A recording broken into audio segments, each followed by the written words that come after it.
Okay, in this lecture video, we're going to talk about the other way that enzyme activity is controlled besides inhibitors and environmental conditions. We're going to talk about enzyme regulation. So since enzymes, are catalyzing these biological reactions that are so important for sustaining life, we can't have them running amok. Right? When enzymes are running amok and catalyzing reactions when they're not supposed to be, that's when you get disease. So when we're talking about enzyme regulation, oftentimes in chemical reactions in the body, you have a long metabolic pathway, so a series of chemical reactions. So normally the points of control are the first enzyme in that pathway. It makes sense to regulate the first one so that you're not making products that you don't need. And oftentimes this regulation is modulated by extracellular signals. So events outside the cell that are telling the inside of the cell, okay, turn this enzyme on, turn this enzyme off. So there are four modes of regulation that we're going to talk about. The first three are reversible. So that's allosteric regulation,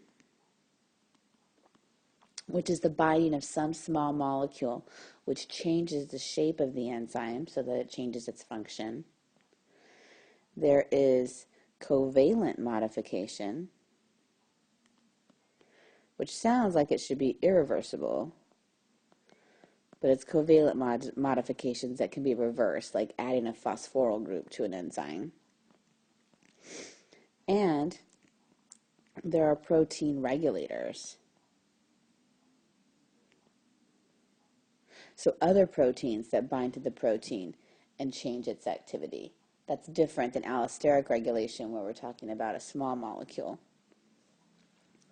Then the fourth kind of regulation that we're going to talk about is irreversible. That means once it happens, and that's proteolytic cleavage.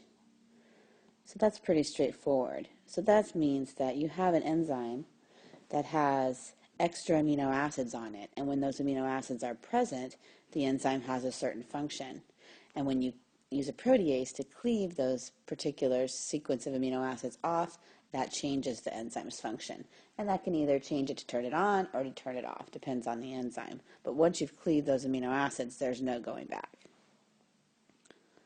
So let's talk about allosteric control first, or allosteric modulation.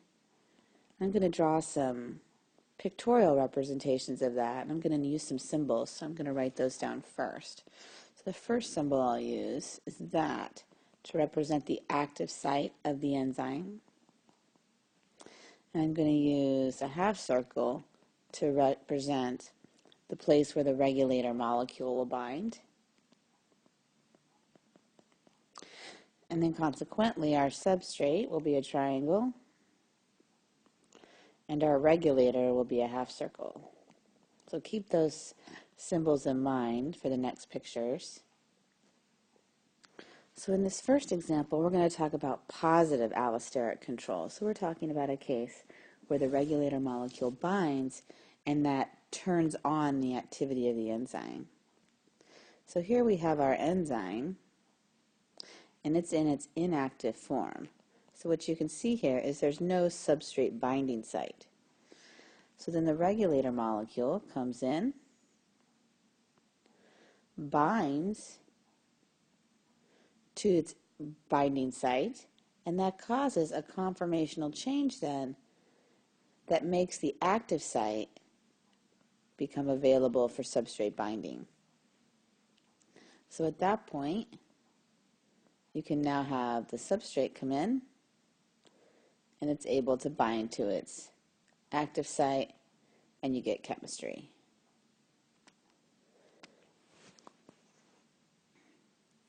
Now we can draw a picture that represents the reverse process, where we're talking about negative allosteric control, where the binding of the regulator turns off the activity of the enzyme. And you could try this out, pause the video, and use the same symbology and see if you can make the sketch first. So in this case, the enzyme starts out in its active form. So the substrate binding site is present, but When the regulator molecule comes in and binds to the enzyme, it causes a conformational change, and now that active site has been hidden, so it's no longer available for substrate binding.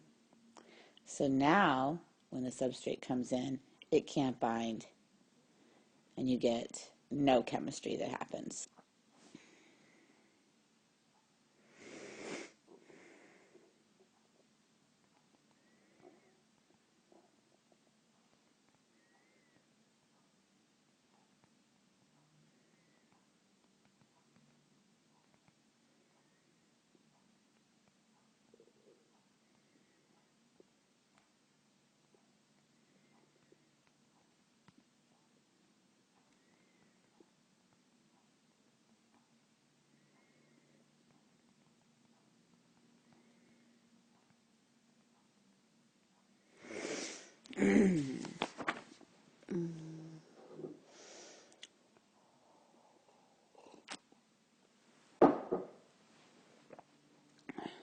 Oh, sorry, I just realized that I paused that for a while. Or I didn't pause that while I was drinking my coffee. Sorry about that. Well, let's continue on. So oftentimes in a multi-enzyme pathway, the regulator molecule will be a downstream product. And in that case, we're talking about feedback inhibition, which we saw that a little bit in our nuts and bolts activity, where we threw in a bunch of nuts and bolts that had already been unscrewed. So let's say we have this multi-step pathway. So let's say you've got substrate A that's being converted to substrate B by enzyme number 1, and then B is converted to C by enzyme number 2, and C is converted to D by enzyme number 3. So it could be that molecule D comes all the way back and serves as a regulator molecule for enzyme number 1, such that when the concentration of D gets high enough, it turns off this entire reaction pathway because it doesn't need to make any more. And so the feedback mechanism, the ability of D to turn off enzyme 1, is controlled then by the affinity of E1 for D. So the more D there is, the more binds to E1, the more that pathway gets turned off. But if there's less D, then it will dissociate from E1, and that will turn the pathway back on. So just to remind you about some terms that have come up, there is heterotrophic allosteric modulators, where the modulator and the substrate are not the same molecule, right? So feedback inhibition would be an example of that. Molecule D is not the substrate of enzyme 1, so that is heterotrophic regulation. Or you could have homotrophic, where the modulator is in fact the substrate. Sometimes even, you can have the substrate have two binding sites on that particular enzyme. One is the active site, and one is a place that's allosteric, that controls the activity. The cool thing about regulation like this is Michaelis-Menten kinetics, so Michaelis-Menten kinetics, no longer applies for an allosterically regulated enzyme.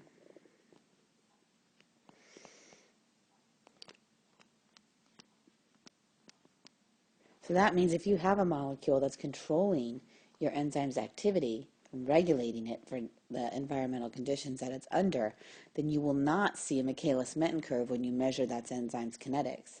So I'll give you a second to think, you can pause it again, about what that curve might look like for an allosterically regulated enzyme.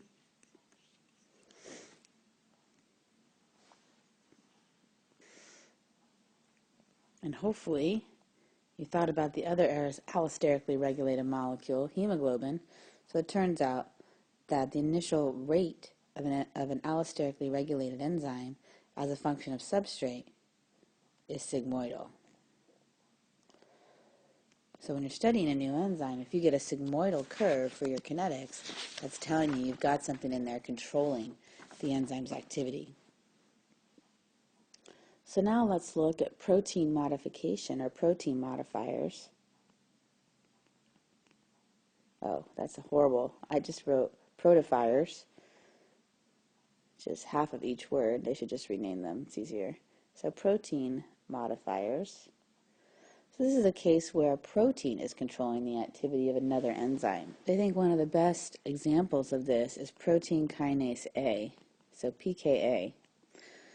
So this is an enzyme that phosphorylates a molecule in response to the signaling via adrenaline, so your fight or flight response. It's huge in that and in glucose metabolism. And it has multiple domains to it. It's got regulatory domains and it's got catalytic domains. So I'm going to use the same terminology, sort of, that I used before when I was talking about allosteric modulators. Oops, that's horrible.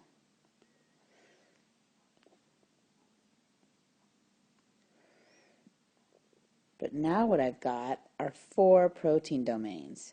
2 that are catalytic, C stands for catalytic, and 2 protein domains that are regulatory. So R stands for regulatory.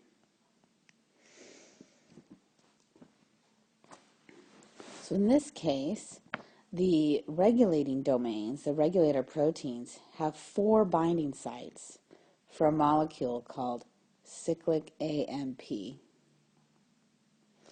And what happens is when 4 of those cyclic AMP molecules come in and bind to the regulatory domains, those regulatory domains, so here they are bound, those regulatory domains are released,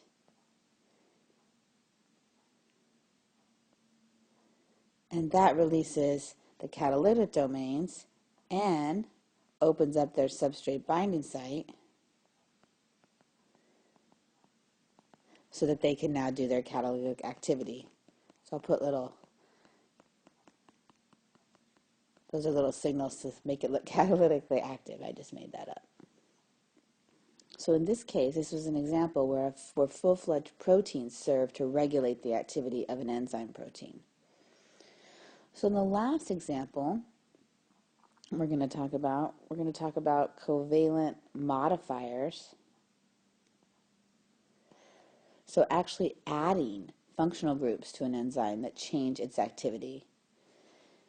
And so just to continue on with our same example with pKa, phosphorylation by a kinase. So kinase enzymes are enzymes that put phosphoryl groups on other molecules, is a really common covalent modifier. The main targets for phosphorylation are hydroxyl side chains, so OH groups. So we're talking about OH groups on tyrosines, threonines, and serines. So the way that works is here's your enzyme, that big protein, and coming off of that is a side chain of one of these amino acids that has a hydroxyl group. It's got 2 lone pairs of electrons on there. And typically, the phosphoryl group is going to come from ATP.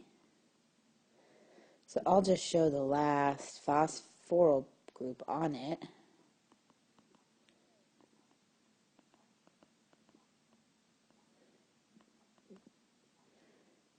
And then connected to the rest of the molecule, which would be adenosine diphosphate. So what you get here is a nucleophilic attack. So that lone pair of electrons comes in. This is very similar to attack on a carbonyl carbon. That phosphorus is slightly positive due to differences in electronegativity. So when you have that nucleophilic attack by that lone pair of electrons, we then kick those electrons up here to that oxygen, and we can draw the intermediate molecule for that. But I think I've got to erase here because I only get 10 slides to write on. So I'll just erase real quick.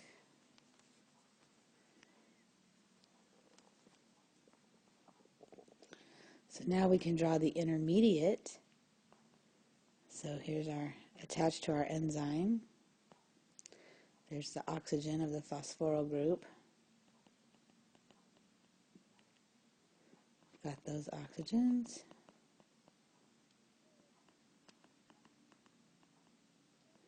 And then attached to our ADP. Then I always think what goes up must come down.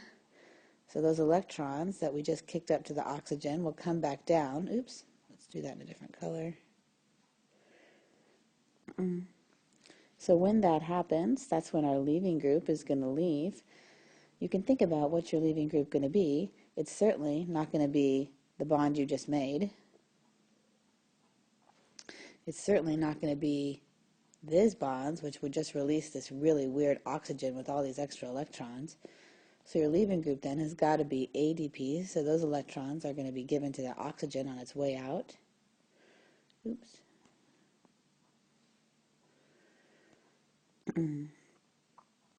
So at that point, ADP leaves as one product, and now we've got your enzyme with a phosphoryl group attached to it. And then when it's time to take that phosphoryl group off, to change the activity of the enzyme again, a phosphorylase can come in and do the reverse reaction. So what you can do when you look at this is by adding this phosphoryl group, we've done a lot of things to the enzyme. We've added a big bulky group, right? It's bulky. So if you put that in the active site, it would certainly prohibit substrate from binding. So it also has significant charge, so you're changing the charge characteristics of the enzyme. And typically what it will do is it will induce a conformational change. So it can block and activate a residue, necessary for catalysis as well. So if that OH group on, for example, a serine participates in chemistry, if you've attached a big negatively charged phosphoryl group to it, there's not going to be any catalysis that happens. So adding these phosphoryl groups can do quite a bit of things to change the activity of the enzyme.